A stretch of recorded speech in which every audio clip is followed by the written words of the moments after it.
Very good evening, friends. Today we will start with liquidation regulations. I hope my screen is visible to you. Siddharth Palji, my screen is visible? Yes, sir. Yes, sir. Okay, Very okay, much. okay. So we'll start with this, and I have made some people as co-hosts, so you can keep on adding people.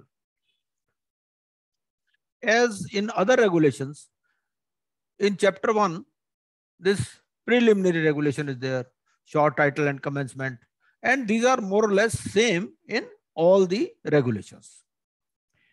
And this is an abridged form of regulation. So I have deleted the portions which are common to all the regulations, like definition of board, etc.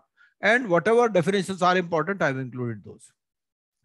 So in liquidation process regulations, an important concept is regarding books of the corporate debtor. So books, what does books mean? So books of the corporate debtor means the books of account and the financial statements as defined in section 2 subsection 13 and 2 subsection 40 of the Companies Act. Reference here is of the Companies Act. So from Companies Act you can borrow this definition of books of account and financial statements. And Companies Act provisions are also in our syllabus. And the books of accounts as referred to in section 34 of the LLP Act, because companies and LLP both are covered in CIRP regulations, or books of account as specified under the applicable law as the case may be. Now code. And one more important thing, that these liquidation process regulations, they are applicable more to corporate insolvency. Code means the IBC, then consultation committee. Consultation committee means the stakeholders consultation committee. As we know, in case of CIRP, it is committee of creditors, COC. But in liquidation, it is a consultation committee whose recommendations are not binding on the liquidator. In case of COC, in case of CIRP, the recommendations of COC or the approval of COC is mandatory. But in case of liquidation, these recommendations of the stakeholders consultation committee SCC are not binding, but the liquidator has to record reasons in writing why he differs with the opinion of the stakeholders consultation committee. Then contributory. Contributory means a member of the company, a partner of the LLP, and any other person liable to contribute towards the assets of the corporate debtor in the event of its liquidation. Then corporate liquidation account. It means the corporate liquidation account operated and maintained by the board. Board here means IBBI. Electronic means an authorized and secured computer program which is capable of producing confirmation of sending communication to the participant entitled to receive such communication at the last electronic mail address provided by such participant and keeping a record of such communication. Because at times parties dispute that particular communication was not received by them or it was intentionally not sent to them. So maintaining electronic records is very much important. And here we understand what does electronic means. So electronic mean an authorized and secured computer program which is capable of producing confirmation of sending communication that we sent this particular communication to the participant. So the method of sending communication, it must be capable of producing confirmation to this effect. And definitely that will be as per the last email address provided by the participant. Suppose he has provided a wrong email address, then you can't do anything. Identification number. Identification number means LLPN number or SIN number. Liquidation cost. We know the meaning of insolvency resolution cost. Now it's the liquidation cost. Something similar to that. So liquidation cost means fees payable to the liquidator. As in case of insolvency resolution process cost, that means the fees payable to the RP or IRP. So here it is the fees payable to the liquidator, remuneration payable by the liquidator, costs incurred by the liquidator, because he is entitled for certain fees, he is entitled for certain remuneration, he is entitled for certain costs, reimbursement of costs. Then costs incurred by the liquidator for preserving and protecting the assets, properties, effects, and actionable claims, including secured assets of the corporate debtor. Suppose he is required to have some insurance or some security or something like that, which are necessitated to preserve and protect the assets or properties or effects or actionable claims. Then such costs are the part of liquidation process. Then costs incurred by the liquidator in carrying on the business of the corporate debtor as a going concern. Because even during liquidation, the business of the corporate debtor can be carried on as a going concern also.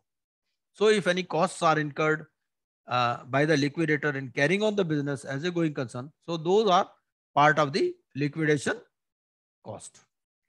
Next, interest on interim finance. Interim finance, as we know, is the finance which is required till the time liquid assets are available. So interest on interim finance for a period of 12 months, or for, this is an important definition, or for the period from the liquidation commencement date till repayment of interim finance, whichever is lower.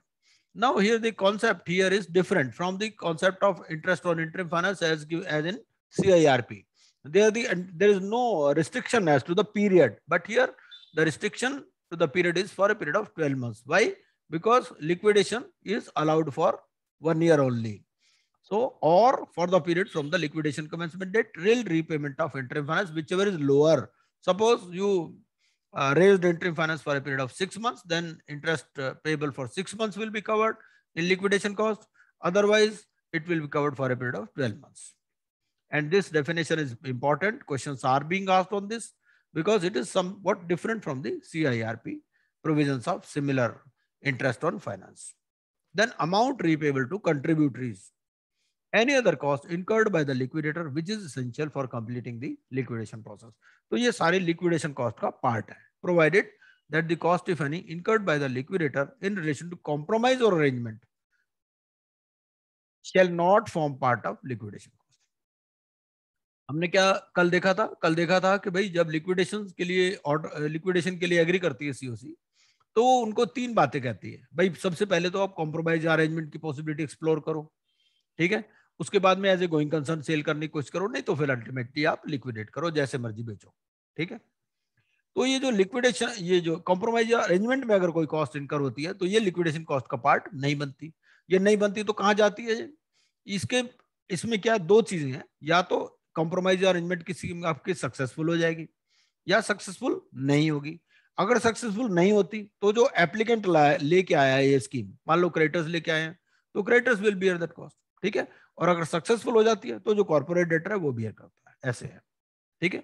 आगे पढ़ेंगे भी हम। Preliminary report means the report prepared in accordance with regulation 13, वो आगे आएगा। Progress report means the quarterly report prepared in accordance with regulation 15। तो एक तो प्रिलिमिनरी रिपोर्ट है, एक फिर प्रोग्रेस रिपोर्ट है। प्रोग्रेस रिपोर्ट क्वार्टरली है और फिर एक फाइनल रिपोर्ट भी जाती है, ठीक है। रजिस्टर्ड वैल्यूर क्या कौन है? Means a person registered as such in accordance with the companies act. Schedule means a schedule to these regulations, ठीक है। आगे चलते हैं। कंट्रीब्यूशन टू लिक्विडेशन कॉस्ट, ठीक है। हमने क्या पढ़ा था सीआईआरपी में? सीआईआरपी रेगुलेशंस में हमने ये पढ़ा था कि क्या होता है जब सीओसी फाइनल डिसीजन लेती है कि भाई इस कंपनी को मतलब रिजोल्यूशन होगा या लिक्विडेशन होगा, तो उस टाइम वो अपने एसेट्स को कंपेयर कर लेती है, लिक्विड एसेट्स और लिक्विडेशन कॉस्ट को, ठीक है। और अगर उसमें से कोई कम है तो उनको कहती है ये कि भाई आप कंट्रीब्यूट करो। किनको कहती है कंट्रीब्यूट करने के लिए? जो फाइनेंशियल इंस्टीट्यूशंस है। दो financial institutions they are called upon to contribute, ठीक है। वो क्यों कहते हैं? वो इसीलिए कहते हैं भाई लिक्विडेशन कॉस्ट तो कम से कम देनी है ना। आपने लिक्विडेटर अपॉइंट कर दिया, मान लो लिक्विडेटर की फीस भी नहीं रिकवर हो पा रही तो कैसे होगा? लिक्विडेटर की रिम्यूनरेशन 5 लाख रुपए आपके बैंक अकाउंट में पड़े 2 लाख, तो बाकी 3 लाख कौन देगा? ठीक है। जब 1 महीना उसका पूरा हो जाएगा तो उसको 3 लाख तो देने ना, वो 3 लाख कौन देगा? वो यहां से पेमेंट होगा। फाइनेंशियल इंस्टीट्यूशन जिस रेशो में उनका डेट है उसी रेशो में वो कंट्रीब्यूट करेंगे। यही कहता है contribution to liquidation cost. So where the committee of creditors did not approve a plan, ठीक है, सीओसी ने प्लान अप्रूव नहीं किया, ठीक है, तो उस केस में क्या होगा? The liquidator shall call upon the financial creditors. Liquidator बोलेगा फाइनेंशियल क्रेडिटर्स को, बीइंग फाइनेंशियल इंस्टीट्यूशंस, जो फाइनेंशियल इंस्टीट्यूशंस है उनको बोलेगा भाई आप कंट्रीब्यूट करो, भाई हमारे लिक्विड एसेट्स कम है, लिक्विडेशन कॉस्ट ज्यादा है, ठीक है। किस प्रोपोर्शन में कंट्रीब्यूट करो? In proportion to the financial debts, owed to them by the corporate debtor. ठीक है, ये एग्जांपल दिया हुआ है। 4 तरह के इसमें फाइनेंशियल क्रेडिटर हैं, 2 तो फाइनेंशियल इंस्टीट्यूशंस हैं और 2 नॉन फाइनेंशियल इंस्टीट्यूशंस हैं। जो नॉन फाइनेंशियल इंस्टीट्यूशन है उन्होंने तो कंट्रीब्यूट करना नहीं कुछ, ठीक है। अब इनका जैसे 40 और 60 है, तो 40 और 60 की रेशियो में 4:6 की रेशियो में ये कंट्रीब्यूट कर देंगे। मान लो 10 रुपए कंट्रीब्यूट करने हैं, 10 रुपए कम हो रहे हैं, ठीक है। लिक्विड एसेट्स जो है वो कम है 10 रुपए से, लिक्विडेशन कॉस्ट ज्यादा है।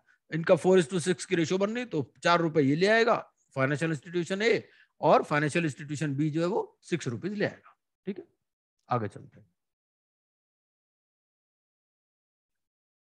अगर मेरी स्क्रीन कभी मूव नहीं हो रही हो तो आप बता देना, कई बार क्या होता है बाद में आप बताते हो तो मुझे तो पता नहीं चलता, ठीक है ना। आई होप, अब मैं एज्यूम करता हूं कि मेरी स्क्रीन जो मैं पढ़ रहा हूं वो आपको भी नजर आ रहा है। The contributions made under the plan approved under sub regulation 3 of regulation 39B of the IBBI insolvency resolution process for corporate persons, or contributions made under regulation 1 as the case may be shall be deposited in a escrow account. अब ये जो contributions made है ये जमा कहां पर होंगे? आपने पैसे तो ले लिए उनसे, ये एक designated escrow account में जाएंगे to be opened and maintained in a scheduled bank within 7 days of the passing of the liquidation order. ठीक है। अगला, the amount contributed under sub regulation 2 shall be repayable with interest at, अब इन्होंने पैसे तो दे दिए, ये जो फाइनेंशियल इंस्टीट्यूशंस हैं इनसे पैसे मिल गए, ठीक है।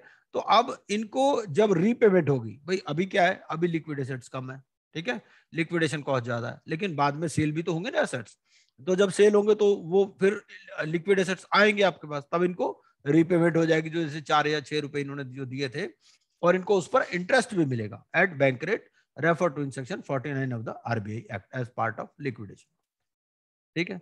उसके बाद कॉम्प्रोमाइज और अरेंजमेंट। सबसे पहले क्या करना है, you have to exhaust the possibility of compromise or arrangement. So where a compromise or arrangement is proposed under section 230 of the Companies Act, it shall be completed within 90 days of the order of liquidation. तो उसके लिए 90 days का period है, अगर 90 days से ज्यादा लगता है तो that will be ignored, ठीक है।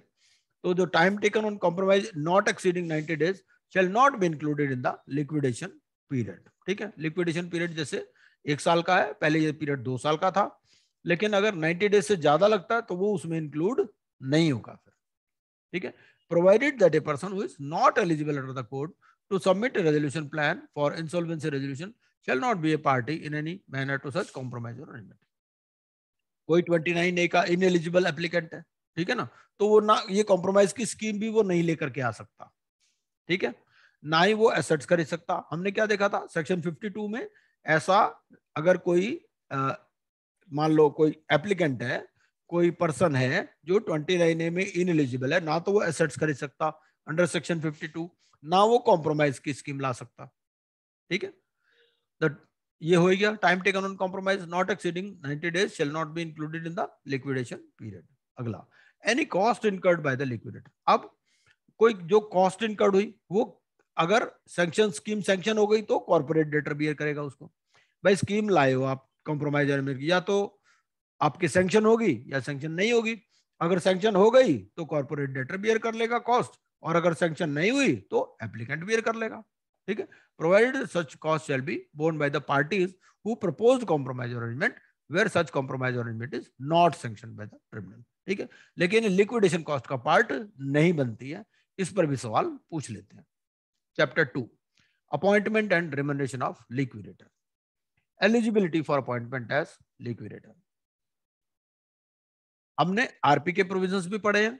आरपी जैसे ही मोटे मोटे प्रोविजन यहां पर हैं, यहां पर वहां पर क्या है 5% की बात आती है, यहां पर 10% की बात आती है, ठीक है। बाकी पढ़ लेते हैं एक बार।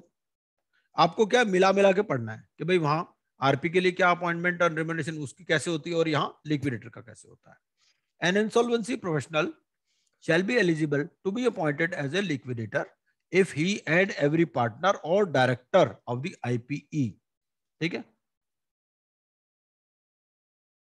या तो वो खुद या उसके पार्टनर या डायरेक्टर ऑफ द IPE। अगर वो इंडिपेंडेंट है तो ये अपॉइंट हो सकता है। तो कौन कौन इंडिपेंडेंट होने चाहिए?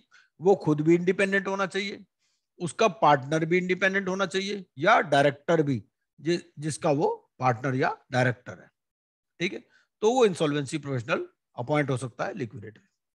अब इंडिपेंडेंट कब माना जाएगा? इंडिपेंडेंट माना जाएगा इन सर्कमस्टांसेस में। पहला, अगर उसकी अपॉइंटमेंट करनी होती उसी कंपनी में जो कॉर्पोरेट डेटर लिक्विडेशन में है, ठीक है, अगर उसकी अपॉइंटमेंट एज इंडिपेंडेंट डायरेक्टर करनी होती तो क्या अपॉइंट हो जाता वो? मतलब इंडिपेंडेंट डायरेक्टर की जो आपको कंडीशंस दे रखे हैं कंपनीज एक्ट में, तो उसके हिसाब से वो फुलफिल करता है या नहीं करता, ठीक है। दूसरा, रिलेटेड पार्टी नहीं होनी चाहिए ऑफ द कॉर्पोरेट डेटर, ठीक है, रिलेटेड पार्टी आपको पता ही है सेक्शन 524 में डिफाइंड है। और he has not been an employee or proprietor or partner, तो ना ही एम्प्लॉय होना चाहिए, ना ही प्रोपराइटर होना चाहिए, ना ही पार्टनर होना चाहिए। किस किस का? Of A firm of auditors और सेक्रेटेरियल ऑडिटर्स और cost auditors of the corporate debtor, ठीक है। तो वो किसी जो जो फर्म ऑफ ऑडिटर है उसका एम्प्लॉय, प्रोपराइटर या पार्टनर नहीं होना चाहिए, और ऑफ ए लीगल और कंसल्टिंग फर्म, ठीक है। किस लीगल या कंसल्टिंग फर्म का एम्प्लॉय, पार्टनर या प्रोपराइटर नहीं होना चाहिए? जिसके कुछ कंडीशंस मीट करती हो। कौन सी? कि 10% या ज्यादा gross turnover of the firm last 3 financial years में वहां से आ रही है, ठीक है। क्या मतलब है? जैसे सीआईआरपी में 5% है, यहां पर ये 10% है। मतलब ये जो लीगल या कंसल्टिंग फर्म है उसकी टर्नओवर है मान लो 100 करोड़, ठीक है।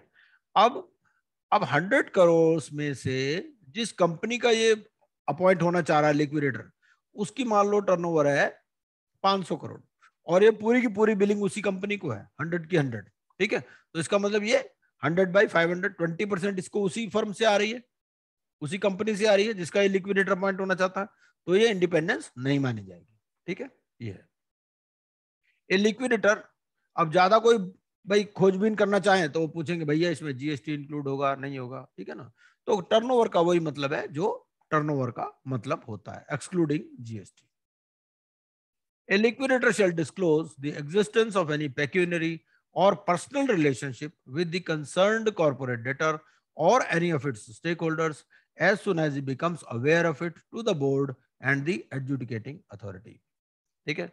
अगर उसकी कोई फाइनेंशियल रिलेशनशिप है या कोई पर्सनल रिलेशनशिप है विद सीडी या any of its stakeholders, ठीक है, तो जब भी उसको पता चलेगा तो वो क्या करेगा? बोर्ड को भी इन्फॉर्म करेगा और एडजुडिकेटिंग अथॉरिटी को भी इन्फॉर्म करेगा।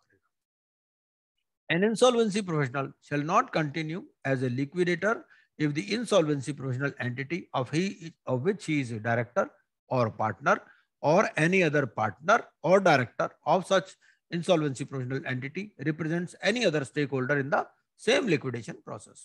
इसका क्या मतलब है?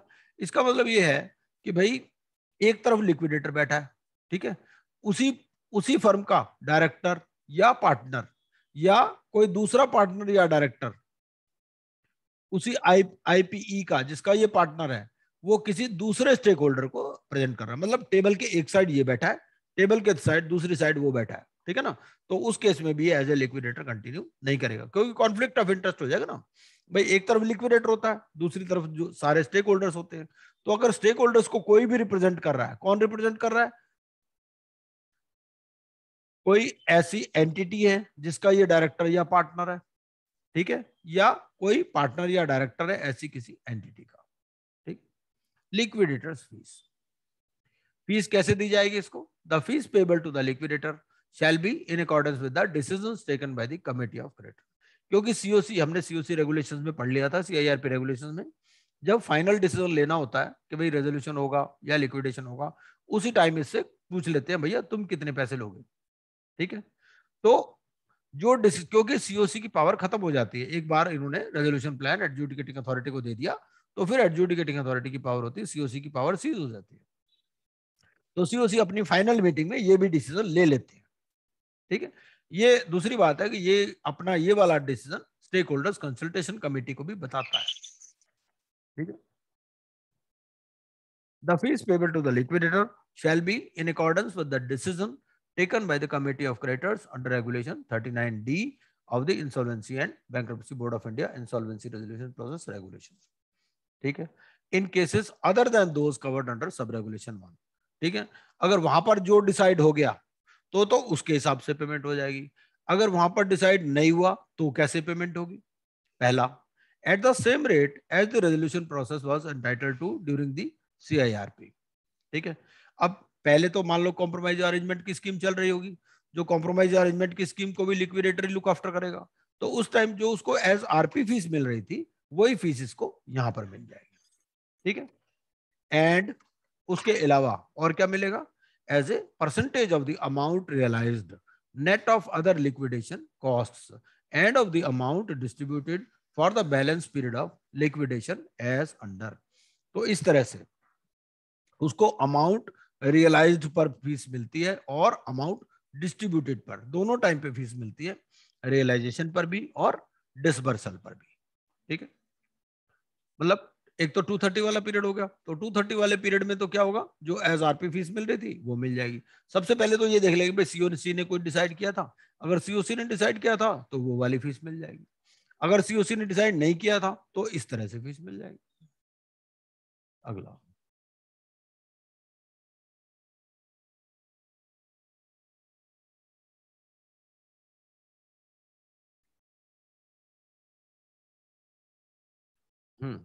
clarification. For the purposes of clause B, it is hereby clarified that where a liquidator realizes any amount.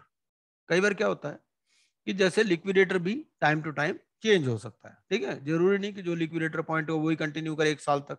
मान लो 3 महीने बाद वो बदल गया, अब उसने रियलाइज तो कर लिया लेकिन डिस्ट्रीब्यूट वो नहीं कर पाया, डिस्ट्रीब्यूशन के टाइम पे कोई दूसरा लिक्विडेटर आ गया. ठीक है ना, तो जो अब हमने ये क्या पढ़ा है, हमने पढ़ा कि भाई दोनों टाइम पे उसको पैसे मिलते हैं, रियलाइजेशन पर भी और डिस्ट्रीब्यूशन पर भी. तो रियलाइजेशन वाली उसको परसेंटेज मिल जाएगी, डिस्ट्रीब्यूशन वाली परसेंटेज दूसरे को मिल जाएगी, इतनी सी बात है. ठीक है, तो for the purpose of clause B it is hereby clarified that where a liquidator realizes any amount but does not distribute the same, he shall be entitled to a fees corresponding to the amount realized by him. ठीक है, where a liquidator distributes any amount which is not realized by him, ठीक है, he shall be entitled to fees corresponding to the amount distributed by him. दोनों की अलग अलग fees है, तो जिस टाइम पे जो होगा, अगर वो दोनों टाइम पे सेम ही लिक्विडेटर है फिर तो कोई दिक्कत नहीं, फिर तो उसको रियलाइजेशन वाला भी मिल जाएगा और डिस्ट्रीब्यूशन वाली भी मिल जाएगी. लेकिन अगर चेंज हो गए तो उस हिसाब से मिल जाएगी, इतनी सी बात. अगला, वेयर द फीस इज पे, ये बंद कर देना बोला था, where the fees is payable under clause B of sub regulation 2, the liquidator shall be entitled to receive half of the fees payable on realization only after such realized amount is distributed. ठीक है, तो अगर जो fees payable है under clause B of sub regulation 1, clause B कौन सी है, ये क्लॉज बी यही है कि परसेंटेज रियलाइजेशन पर और डिस्ट्रीब्यूशन पर. तो अगर इस हिसाब से फीस मिलनी है तो हाफ फीस मिलेगी रियलाइजेशन पे only after such realised amount is distributed. ठीक है, clarification. Regulation 4 of these regulations as it stood before the commencement of the insolvency shall continue to be applicable. क्या हुआ कि ना दो तरह के चार्ट्स थे, पहले जो है, पहले 2 साल का लिक्विडेशन प्रोसेस अलाउड था. ठीक है, बाद में ये पीरियड 1 साल का हो गया, तो आपको यहाँ 2 चार्ट्स नजर आएंगे. जो पुराने लिक्विडेशन चल रहे हैं वो 2 साल के हिसाब से फीस मिलती रहेगी, जो नए चल रहे हैं उसमें 1 साल के हिसाब से, यही मतलब है इसका. अगला chapter 3.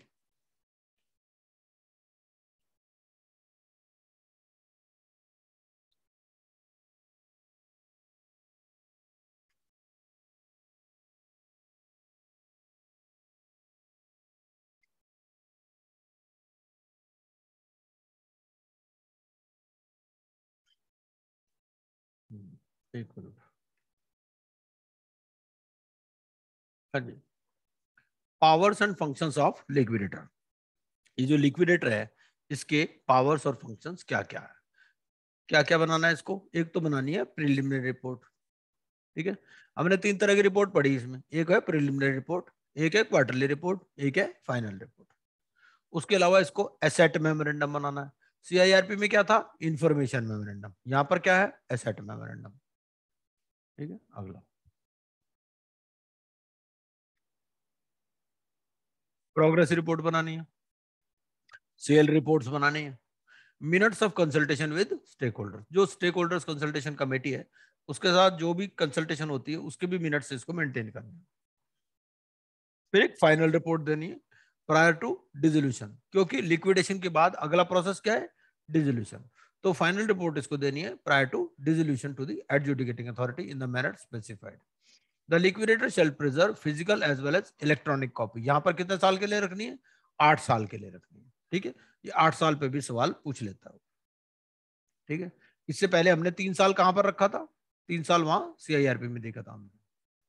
Subject to other provisions of these regulations, the liquidator shall make the reports and minutes referred to sub-regulation 1 available to a stakeholder in either electronic or physical form. ठीक है, अब ये है कि ये जितनी भी रिपोर्ट्स हैं या जो मिनट्स हैं जो सब रेगुलेशन 1 में दी, सब रेगुलेशन 1 में हमने क्या पढ़ा?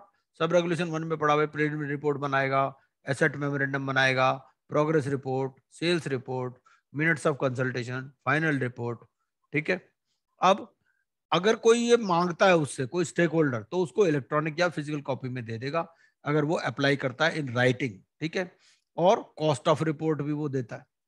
ठीक है भाई, जो फोटोकॉपी चार्जेस या जो भी है, एंड और फिर अंडरटेकिंग देता है कि भाई it shall maintain confidentiality of such reports and minutes and shall not use these to cause an undue gain or undue loss to itself or another person. ठीक है, फिर registers and books of account. जो अगर मान लो books उसकी incomplete है तो क्या होगा? अगर मान लो लिक्विडेशन कमेंसमेंट डेट पे जो डेटर है CD है उसकी बुक्स इनकम्प्लीट है तो लिक्विडेटर उनको कंप्लीट कराएगा और अप टू डेट करेगा with all convenient speed as soon as the order for liquidation is passed. The liquidator shall maintain the following registers and books as may be applicable and shall preserve them for a period of 8 years। तो इसको 8 साल तक रखना है। ठीक है, जो जो भी इंपॉर्टेंट चीजें ना मैंने इसमें हाईलाइट कर दी। अब ये मेरे ख्याल आपको पहले से ही ग्रुप में शेयर्ड है, और नहीं तो मैं दोबारा भी शेयर इसको कर दूंगा ये PPT।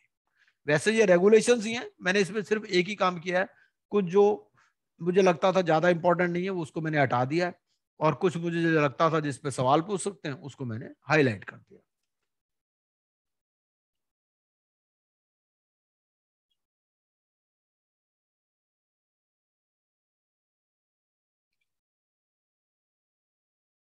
क्या क्या बुक्स रखनी है?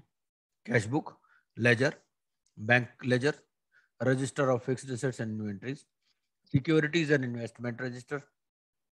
सवाल पूछ सकता है इन पे। Register of book debts and outstanding debts, tenants ledger, suits register, decree register, register of claims and dividends, contributories ledger, distributions register, fees register, documents register, books register, register of unclaimed dividends and undistributed proceeds and such other books or registers as may be necessary। ठीक है, और ठीक है, the liquidator shall keep receipts for all payments made or expenses incurred by him। क्योंकि ये जो liquidator है ये ट्रस्टी की कैपेसिटी में है। ठीक है ना, तो जितनी भी वो पेमेंट करता है या जितने भी एक्सपेंसेस इनकर करता है, जो भी रिसीट्स हैं, तो वो सारा सबका रिकॉर्ड इसको रखना है। फिर अपॉइंटमेंट ऑफ प्रोफेशनल्स। भाई एक तो ये लिक्विडेटर खुद हो गया, ठीक है, इसकी फीस कैसे पेमेंट होगी ये हमने पढ़ लिया। अब ये अपने साथ कुछ प्रोफेशनल्स को भी रखेगा। ठीक है ना, तो ये liquidator may appoint professionals to assist him in the discharge of his duties, obligations and functions for a reasonable remuneration। ठीक है, and such remuneration shall form part of the liquidation cost। क्योंकि हमने क्या पढ़ा था? हमने पहले पढ़ा था ना, यहाँ ये अगर हम देखें यहाँ पर डेफिनेशन में है, लिक्विडेशन कॉस्ट में ये आता है। ठीक है ना, तो लिक्विडेशन कॉस्ट में हमने क्या पढ़ा? Fees payable to the liquidator, remuneration payable by the liquidator. ठीक है, तो remuneration payable by the liquidator में अंडर रेगुलेशन 7, और मेरे हिसाब से अब हम 7 ही शायद पढ़ रहे हैं। ठीक है, 7 पढ़ रहे हैं ना? हाँ, तो यहाँ पर a liquidator may appoint professionals to assist him in the discharge of his duties, obligations and functions for a reasonable remuneration and such remuneration shall form part of the liquidation। ठीक है, एक तो रीजनेबल होनी चाहिए, और ये जो remuneration है it will form part of the liquidation cost. तो लिक्विडेशन कॉस्ट का क्या पार्ट होता है क्या नहीं होता है, इस पर भी सवाल पूछ सकता है।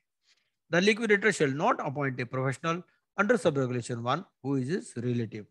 ऐसा नहीं कि वह अपने रिलेटिव को ही अपॉइंट कर दे प्रोफेशनल, या related party of the corporate debtor. ठीक है, or have served as an auditor to the corporate debtor in the 5 years preceding the liquidation commencement date। तो ये 3 इसमें कंडीशंस हैं। किन किन को प्रोफेशनल अपॉइंट नहीं कर सकता?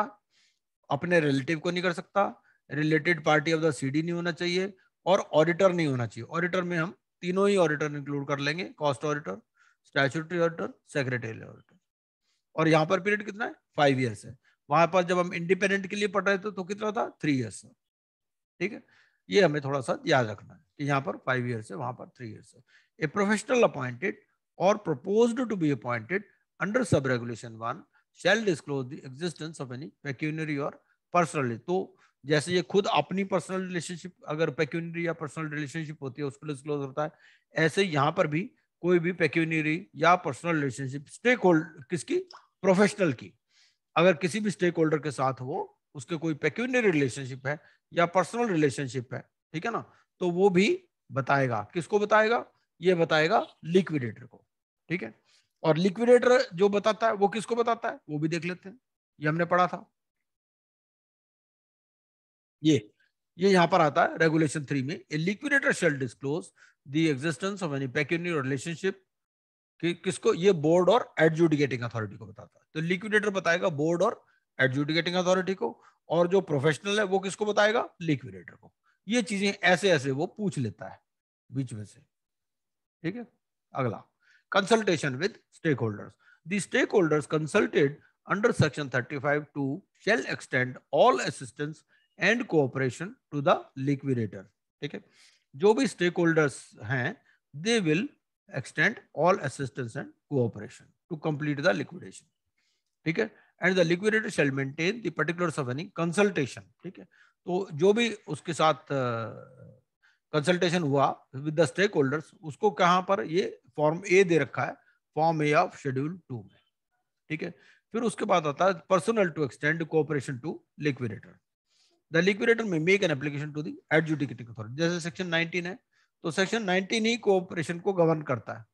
ठीक है ना, तो लिक्विडेटर को अगर कहीं से भी कोई मान लो कोऑपरेशन नहीं मिल रहा तो वो क्या करेगा? एडजुडिकेटिंग अथॉरिटी को अप्लाई करेगा फॉर ए डायरेक्शन। ठीक है, मान लो कोई ऑडिटर है, ऑडिटर उसको पुराना बैकअप नहीं दे रहा। ठीक है, किसी एम्प्लॉय के पास कोई एसेट्स हैं वो उसको नहीं दे रहा। एम्प्लॉय के पास मान लो कोई कार है, एम्प्लॉय कार उसको नहीं दे रहा, कह रहा है भाई ऐसा है कार तो कंपनी के नाम है पर मेरी सैलरी नहीं दी, मैं कार नहीं देता। ठीक है ना, तो ऐसा कोई चीज है तो वो क्या करेगा? वो एडजुडिकेटिंग अथॉरिटी को अप्लाई करेगा। Is or has been an officer, auditor, employee, promoter or partner. ठीक है, मतलब इज और हैज बीन का मतलब पास्ट या प्रेजेंट, कोई पीरियड भी इसमें डिफाइंड नहीं है। ठीक है, was the interim resolution professional और the previous liquidator of the corporate debtor. ठीक है, तो कोई पुराना आईआरपी था, कोई पुराना आरपी था, या पुराना लिक्विडेटर था। ठीक है, मान लो लिक्विडेटर चेंज हो गया तो पुराने लिक्विडेटर से उसको कुछ इन्फॉर्मेशन चाहिए, वो नहीं दे रहा, तो ये क्या करेगा? एडजुडिकेटिंग अथॉरिटी को एप्लीकेशन देगा। और has possession of any of the properties of the CD shall cooperate with him in the collection of information necessary for the conduct of liquidation। ठीक है, an application may be made under this regulation only after the liquidator has made reasonable efforts to obtain the information from such person and failed to obtain it। मतलब ये है कि पहले उसको अपने efforts करने हैं, ऐसा नहीं कि सीधे ही एडजुडिकेटिंग अथॉरिटी के पास पहुंच जाओ। कल भी ये डिस्कशन चल रहा था, है ना, तो उसमें ये कि आपको दिखाना पड़ेगा कि कुछ रीजनेबल एफर्ट्स आपने भी किए हैं। ऐसा नहीं कि सीधे आप एडजुडिकेटिंग अथॉरिटी के पास पहुंच गए। भाई आपने क्या किया एज ए लिक्विडेटर या एज आरपी, पहले खुद मांग के देखो। ठीक है, नहीं देता ऑडिटर से आप कम्युनिकेट करोगे, आप ईमेल पे कम्युनिकेट किया, 4 बार कम्युनिकेट किया, वो कहता मैं देता हूँ, रिकॉर्ड नहीं दे रहा आपको सेक्शन 19 की एप्लीकेशन लगा ले पड़ेगी। एडजुडिकेटिंग अथॉरिटी वो पुराने ऑडिटर को भी बुला लेगी। ऐसा डिस्क्लेमर ऑफ ओनरस प्रॉपर्टी। ठीक है, ओनरस प्रॉपर्टी हम सीआईआरपी में पढ़ चुके हैं। ओनरस प्रॉपर्टी क्या होती है? जिसमें ऑब्लिगेशन ज्यादा होते हैं और आपकी रियलाइजेशन कम होती है। तो where any part of the property of a corporate debtor consists of land of any tenure. ठीक है, कोई ऐसी लैंड है जिसके it is burdened with onerous covenants. ठीक है, उसमें जो है पेमेंट्स ज्यादा है। शेयर्स और स्टॉक्स इन कंपनी शेयर्स स्टॉक पड़े हैं। ठीक है, उनमें क्या है कि अभी कॉल्स इन एरियर्स पड़ी हुई हैं। ठीक है, और मिलना मिलाना उस कंपनी से कुछ है नहीं, तो ये सारी ओनरस प्रॉपर्टीज हैं। Any other property which is not saleable और इज नॉट रेडिली सेलेबल। ठीक है, by reason of the possessor thereof being bound either to the performance of any onerous acts और to the payment of any sum of money. ठीक है, और any unprofitable contract, कोई construction projects पड़े हैं। ठीक है, उसमें रियलाइजेशन कुछ होना नहीं है और उसमें लाइबिलिटी अभी ज्यादा है, तो ऐसी प्रॉपर्टीज को ये क्या कर सकता है, डिसोन कर सकता है। द लिक्विडेटर में notwithstanding that he has endeavored to sell or has taken possession of the property, ऐसा भी हो सकता है कि उसने पहले पोजीशन ले लिया हो, उसने उसको बेचने की भी कोशिश की हो लेकिन उससे बिका ना हो, ठीक है, तो ओनरस कब पता चला उसको, हो सकता है बाद में पता चले, और exercised any act of ownership in relation thereto और done anything in pursuance of the contract, make an application to the adjudicating authority within 6 months, तो 6 महीने के अंदर इसको एप्लीकेशन लगानी है from the liquidation commencement date, or such extended period as may be allowed by the adjudicating authority to disclaim the property or contract। मतलब 6 महीने तक तो राइट है उसका, 6 महीने बाद जो है फिर क्या करना पड़ेगा, वो एक्सटेंडेड पीरियड के लिए उसको फिर एक अलग से एप्लीकेशन लगानी पड़ेगी फॉर कंटिन्यूएशन ऑफ डिले, ठीक है। अब वो अपनी इस प्रॉपर्टी को डिस्क्लेम करना चाहता है या ऐसे कॉन्ट्रैक्ट को वो डिस्क्लेम करना चाहता है, ठीक है। The liquidator shall not make an application under sub regulation 1 if a person interested in the property or contract, ठीक है। अब कोई ऐसा भी हो सकता है कि उस प्रॉपर्टी में या उस कॉन्ट्रैक्ट में इंटरेस्टेड हो, ठीक है, inquired in writing whether he will make an application to have such property disclaimed. एक आदमी उसके पास आया, उसने कहा भाई ऐसा है कि आप इसकी क्या ओनर्स प्रॉपर्टी की डिक्लेरेशन लगाने वाले हो क्या एडजुडिकेटिंग अथॉरिटी को, ठीक है। इसका मतलब वो पर्सन इंटरेस्टेड था, उसने राइटिंग में इंक्वायर किया, ठीक है, तो उस केस में क्या होगा, और इसने बताया नहीं उसको, ठीक है, and he did not communicate his intention to do so within 1 month from receipt of such inquiry. भाई एक आदमी ने पूछा कि भाई मुझे पता चला है कि आप इस प्रॉपर्टी को ओनर्स प्रॉपर्टी डिक्लेयर करना चाहते हो, मैं इसको खरीदने में इंटरेस्टेड हूँ। मैंने उसको कोई जवाब नहीं दिया उस बंदे को 1 महीने तक, जब तक उसने इंक्वायरी की, तो तब तक ये एप्लीकेशन नहीं लगा सकता, ठीक है। The liquidator shall serve a notice to persons interested in the owner property. अब जो लोग उस ओनरस प्रॉपर्टी को खरीदने में इंटरेस्टेड हैं, भाई ओनरस प्रॉपर्टी में क्या होता है, कई बार मान लो कोई फार फ्लंग एरिया में प्रॉपर्टी है, कोई गांव में प्रॉपर्टी है, किसी का प्रोजेक्ट है, ठीक है ना, वो वहीं के लोग खरीद सकते हैं, दूसरे के बाद बाहर वाले बंदे को कोई इंटरेस्ट होता नहीं, इसने ऑक्शन भी करके देख लिया, ऑक्शन में कोई नहीं आया, ठीक है ना, लेकिन वहां के लोग हो सकता है उसमें इंटरेस्टेड हो जो वहां रहते हो। So the liquidator shall serve a notice to persons interested in the owner's property or contract at least 7 days before making an application for disclaimer to the adjudicating authority, ठीक है।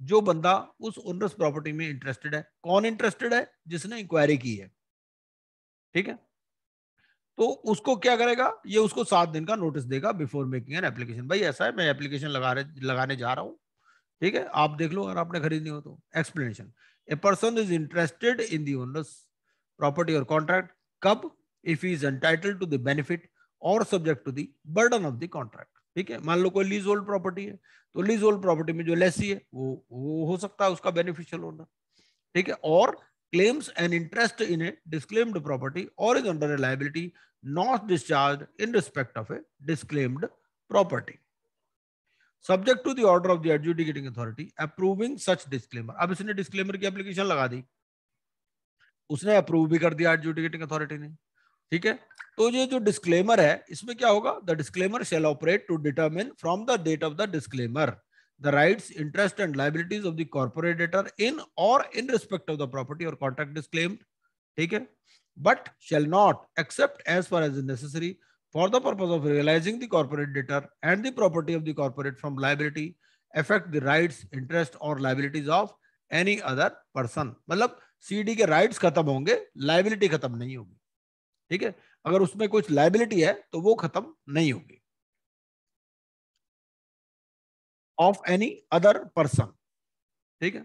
इसमें क्या होगा, जो सीडी के जो इंटरेस्ट हैं, उसके राइट्स हैं, उसकी लाइबिलिटीज वो तो खत्म हो जाएगी उस प्रॉपर्टी में जो प्रॉपर्टी डिस्क्लेम की, but shall not except so far as is necessary for the purpose of realising the corporate debtor and the property of the corporate from liability affects the rights, interest और liabilities of any other person, ठीक है।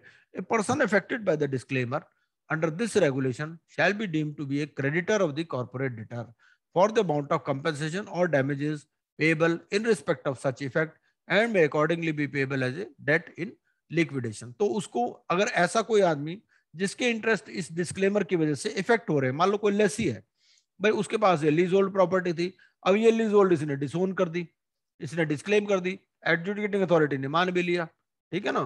तो अगर मान लो उसका कोई उस जो लीज्ड प्रॉपर्टी थी उसमें उसने कोई एक्सपेंसेस इनकर कर रखे हैं जो कि रिकवरेबल है कॉर्पोरेट डेटर से, तो उस केस में क्या होगा, ये जो अमाउंट ऑफ कंपेंसेशन है या जो डैमेजेस पेएबल है, तो उसको कैसे पेएबल होंगे, as a debt in liquidation under section 53(1)(f), ठीक है। फिर अगला आता है इसको extortionate credit transactions. Extortionate credit transactions कौन सी हैं? एक तो ये है जिसमें एग्जॉर्बिटेंट पेमेंट्स करने पड़े in respect of the credit provided, भाई आपने उधार ले लिया, ठीक है, आपको एग्जॉर्बिटेंट पेमेंट्स करनी पड़ रही हैं। या फिर कोई अनकॉन्शनेबल है under the principles of law related to contract, मतलब जो एक प्रूडेंट मैन कभी ना करे इस टाइप की कोई ट्रांजेक्शन है, तो वो एक्सटॉर्शनेट क्रेडिट ट्रांजेक्शन की कैटेगरी में आएंगे। फिर चैप्टर 4 है जनरल। ये क्या कहता है? ये पहली बात करता है पब्लिक अनाउंसमेंट बाय लिक्विडेटर। ये पब्लिक अनाउंसमेंट इसको कितने दिन में करनी है? 5 दिन में करनी है, ठीक है। सीआईआरपी में कितना पीरियड है? 3 दिन है, यहाँ पर 5 दिन है। और पब्लिक अनाउंसमेंट में क्या होगा? It shall call upon the stakeholder to submit their claims or update their claims submitted during the corporate insolvency resolution process as on the liquidation commencement date, ठीक है। इस केस में क्या होगा? It will call upon the stakeholders to submit their claims or update their claim submit. बस ऐसा हो सकता है ना, सीआईआरपी में उन्होंने पहले ही अपने क्लेम सबमिट किए हो, सीआईआरपी में भी तो क्लेम इनवाइट होते हैं ना। अब वही कंपनी लिक्विडेशन में चली गई, तो ये क्या करेगा? या तो अपने फ्रेश क्लेम सबमिट कर देंगे या अपने क्लेम्स को अपडेट कर देंगे, ठीक है, as on the liquidation commencement date, and provide the last date for submission और updating of claims which shall be 30 days from the liquidation commencement। ये 30 दिन है, वहां पर कितना था? 14 दिन होता है, ठीक है ना। सीआरपी में 14 दिन है, यहाँ पर 30 दिन है, मतलब ऐसे ऐसे मिला मिला के पढ़ना हमारे को ताकि हमें याद रहे। वो पूछ लेता है the announcement shall be published. ये कैसे होगा? ये वही चीजें हैं जैसे 1 इंग्लिश 1 रीजनल न्यूज़पेपर, जहां पर उसका रजिस्टर्ड ऑफिस या प्रिंसिपल ऑफिस है, ठीक है, और जहां पर उसके मटेरियल बिजनेस ऑपरेशंस है। On the website if any of the corporate debtor and on the website if any designated by the board for this purpose। तो यहां पर ये अनाउंसमेंट पब्लिश होगी। फिर इसमें 3 तरह की रिपोर्ट हमने पढ़ी, preliminary report, quarterly progress report और फाइनल रिपोर्ट। तो प्रिलिमिनरी रिपोर्ट में क्या है भाई? प्रिलिमिनरी रिपोर्ट से हमें खुद ही पता चलता है कि ये पहली रिपोर्ट होती है, ठीक है। ये कब देनी है आपको? Within 75 days from the liquidation commencement date. Total period कितना है लिक्विडेशन का? 1 साल, ठीक है।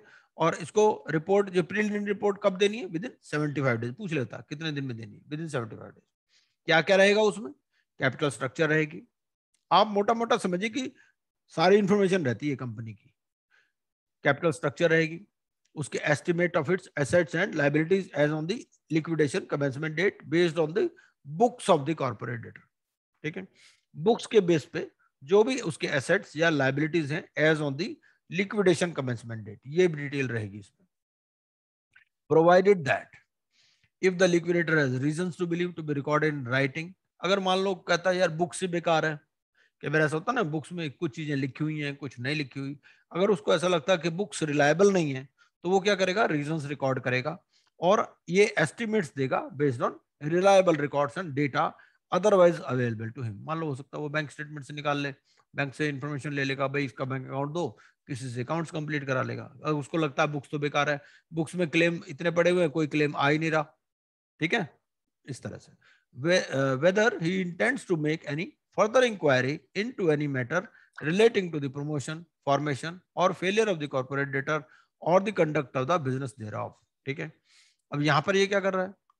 जैसे सीआईआरपी में हमने क्या पढ़ा था? सीआईआरपी में हमने पढ़ा था कि वो 4 तरह की ट्रांजेक्शन्स है, उसके लिए 75 दिन में अपना पहले वो ओपिनियन फॉर्म करेगा, फिर डिटर्मिनेशन करेगा 115 दिन में, और 135 दिन में वो फाइल करेगा एप्लीकेशन फॉर पीयूएफई ट्रांजेक्शंस। यहाँ पर क्या है? प्रिलिमिनरी रिपोर्ट में वो ये बताता है कि भाई बुक्स देख करके उसको क्या लग रहा है लिक्विडेटर को, कि क्या उसके प्रमोशन में, फॉर्मेशन में कुछ गड़बड़ हुई है क्या, और फर्दर इंक्वायरी की जरूरत है। तो ये चीज वो अपनी प्रिलिमिनरी प्रोग्रेस रिपोर्ट में बताता है। किसको बताता है? Adjudicating authority. The proposed plan of action for carrying out the liquidation. भाई लिक्विडेशन में इस तरह से प्लान करना चाहता हूँ, क्योंकि इसमें भी टाइमलाइंस है, जैसे 365 डेज है तो 365 डेज में भी इसमें भी टाइमलाइंस है, including the timelines within which he proposes to carry it out and the estimated liquidation cost। अब estimated liquidation cost भी ये पहले ही बता देता है इसमें, ठीक है। बाद में जब फाइनल रिपोर्ट देगा तो एक्चुअल लिक्विडेशन कॉस्ट आएगी और उसका जो वेरिएंस है उसकी भी बात करेगा। ठीक है।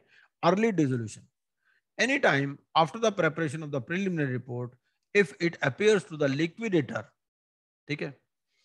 अब उसने प्रिलिमिनरी रिपोर्ट तो बना दी, बाद में उसको लगा कि भाई जो रियलाइजेबल प्रॉपर्टीज है of the corporate debtor are insufficient to cover the cost of liquidation process. ठीक है। भाई प्रॉपर्टीज बेच के इतना भी नहीं मिलेगा कि जिससे लिक्विडेशन प्रोसेस कॉस्ट पूरी हो जाए, या the affairs of the corporate data do not require any further investigation. उसको लगे कंपनी में कुछ है ही नहीं, कोई इन्वेस्टिगेशन करने की जरूरत नहीं, तो ये क्या करेगा, एडजुडिकेटिंग अथॉरिटी को अप्लाई कर देगा for early dissolution and for necessary directions in respect of such dissolution. ठीक है। अगला प्रोग्रेस रिपोर्ट्स। अब ये क्या करेगा, ये प्रोग्रेस रिपोर्ट्स की बात कर रहा है कि ये क्वार्टरली बेसिस पे जाती है। The liquidator shall submit progress reports to the adjudicating authority as under. पहली प्रोग्रेस रिपोर्ट कब देनी है, within 15 days after the end of the quarter in which he is appointed. ठीक है। मान लो 22 मई को अपॉइंट हुआ, तो 22 मई वाला क्वार्टर कब खत्म होगा, उसका जून में खत्म होगा, तो 15 जुलाई तक की रिपोर्ट दे देगा। ठीक है। Subsequent progress reports, subsequent progress report within 15 days after the end of every quarter during which he acts as liquidator. ठीक है। provided that if an insolvency professional ceases to act as a liquidator during, मान लो अगर ये इसको हटा दिया, मान लो he ceases to act, ठीक है, या इसने खुद ही रिजाइन कर दिया, कुछ भी हो सकता है, तो ये क्या करेगा, ये प्रोग्रेस रिपोर्ट कब तक फाइल करेगा, for the quarter up to the date of his so ceasing to act within 15 days of such cessation. मान लो 12 तारीख को ये 12 मई को इसने रिजाइन कर दिया, 12 मई को ceases to act as liquidator, तो 12 मई के बाद ये 27 मई तक अपनी रिपोर्ट दे देगा, ऐसे है। ठीक है। नॉर्मली 15 दिन क्वार्टर एंड होने के बाद, अगर ये बीच में से छोड़ के चला गया तो, और अगर ज्वाइन किया तो ज्वाइन करने में तो ये है कि अगर बीच में ज्वाइन करता क्वार्टर के तो फिर एंड ऑफ द क्वार्टर से 15 दिन। ठीक। अगला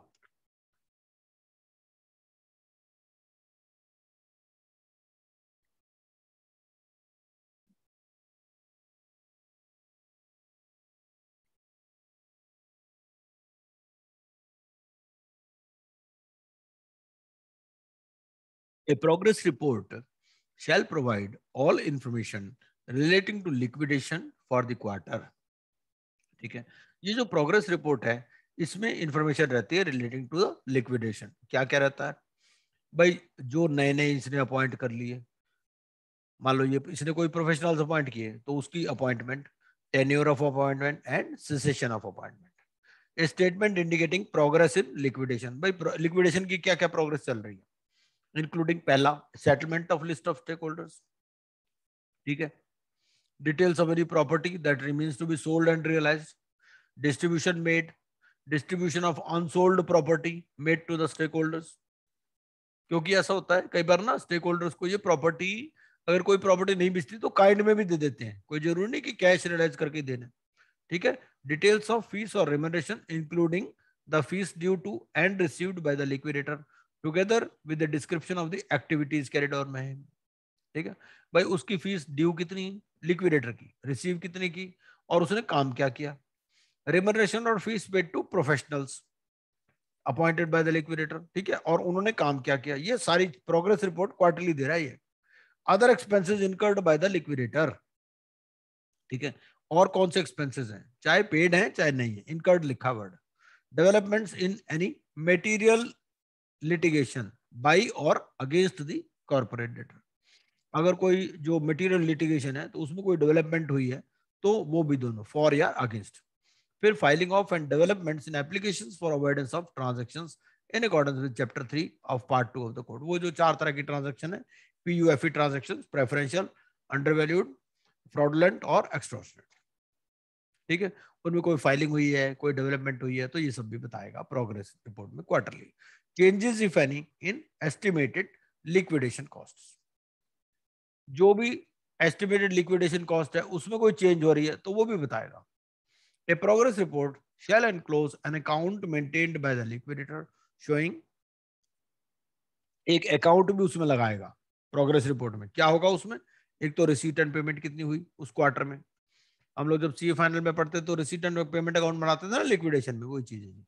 the cumulative amount of his receipts and payment since the liquidation commencement date, मतलब उस क्वार्टर की भी होगी और since the liquidation commencement date भी क्यूमुलेटिव भी होगा, दोनों फिगर होगी for the quarter up to the quarter. A progress report shall enclose a statement indicating any material change in expected realization of any property proposed to be sold along with the basis of such change। देखो सबसे पहले जो पहली progress report बनाई उसने preliminary, उसमें बता दिया भाई कितना अमाउंट रियलाइज होगा। अब यहाँ पर बता देगा अगर कोई मेटीरियल चेंज है तो, भाई पहले उसने कहा था ये प्रॉपर्टी से 200 करोड़ रियलाइज हो जाएंगे, अब उसको पता चले 85 करोड़ रियलाइज हो रहे हैं, ठीक है ना। अगर कोई मेटीरियल चेंज है तो वो भी बताएगा, और किस बेसिस पर हुई है वो भी बताएगा। Provided that this statement shall not be accessible to any person during the course of liquidation unless permitted by the adjudicating authority. ये जो स्टेटमेंट है, स्टेटमेंट जिसमें कोई मटेरियल चेंज हुआ है, ये स्टेटमेंट किसको एक्सेसिबल नहीं होगी, unless permitted by the adjudicating, मतलब परमिटेड एडजुडिकेटिंग अथॉरिटी की नॉलेज के लिए है ये वाली स्टेटमेंट, ठीक है। ये सारी चीजें नहीं, ये सिर्फ ये वाली स्टेटमेंट जो चौथी वाली स्टेटमेंट है, ठीक है। वो क्यों, ऐसा क्यों, कई बार क्या होता है मान लो उसको भी पता चल जाए जो बंदा प्रॉपर्टी में इंटरेस्टेड है ना। अब उसको अगर ये पता, क्योंकि देखो जो ऊपर वाली चीजें हैं हमने क्या पढ़ा था कि ऊपर वाली चीजें किसी को भी पता चल सकती हैं जो प्रिलिमिनरी रिपोर्ट वाली, ठीक है। लेकिन ये वाली स्टेटमेंट ये सिर्फ एडजुडिकेटिंग अथॉरिटी को बताएगा। मान लो ये भी उनको पता चल जाए, कोई उससे ज्यादा फिर ऑक्शन पे वैल्यू देगा ही नहीं, ठीक है ना। The progress report for the fourth quarter of the financial year shall enclose audited accounts of the liquidators receipts and payments for the financial year। जो फोर्थ क्वार्टर की प्रोग्रेस रिपोर्ट है उसके साथ ऑडिटेड अकाउंट जाएंगे receipts and payments के, ठीक है। अगला, provided that in case an insolvency professional ceases to act as a liquidator, the audited accounts of his receipts and payments for the, जब अगर मान लो वो बीच में उसकी अपॉइंटमेंट खत्म हो गई, ठीक है, कोई नया आ गया, तो इसको अपने पीरियड के बना के देंगे, ठीक है। जिस जिस भी पीरियड में वो एक्टिवेट रहा shall be enclosed with the progress report to be filed after cessation of his appointment। हमने क्या पढ़ा था कि भाई after cessation of his appointment he has to file a progress report within 15 days of the cessation of his appointment। 12 मई को उसके appointment खत्म हुई, 27 मई को उसको देना है, तो ये यहाँ पर ऑडिटेड अकाउंट्स भी वहां तक के दे देगा ये, ठीक है। ये चीज अपना वाला पोर्शन ऑडिट करा के जाओ। Illustration, an insolvency professional becomes a liquidator on 13th February and ceases to act as a liquidator on 12th February। तो इस तरह से प्रोग्रेस रिपोर्ट नहीं देगा, ठीक है। जो 13 फरवरी से 31 मार्च का पीरियड है 15, ठीक है ना, ये 15 दिन तो हो गए। और बाद में अगर 12 फरवरी को ये he ceases to be a liquidator तो 27 फरवरी को, ठीक है। अगला, क्लेम्स, चैप्टर 5 क्लेम्स की बात करता है। क्लेम्स में क्या कहता है ये, एक काम करते हैं,